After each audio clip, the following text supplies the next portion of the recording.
In this video I will show you how to add effects on video in CapCut.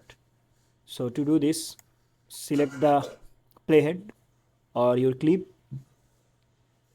and then go to the effect section. Here you will find a lot of effects. You have to choose any of the effect according to your needs. Apply it. This is good, right? So this is how you can add effects. Just drag it.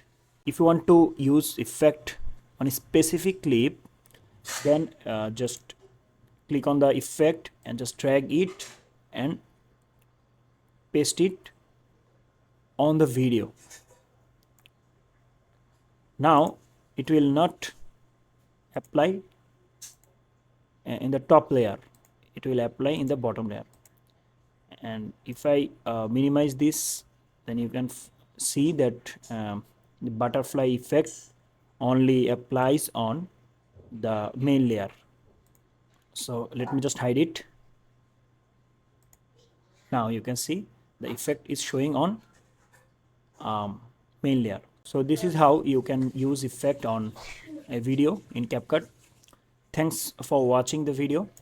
Make sure to give a like and subscribe the channel for more tech tips. See you in the next video.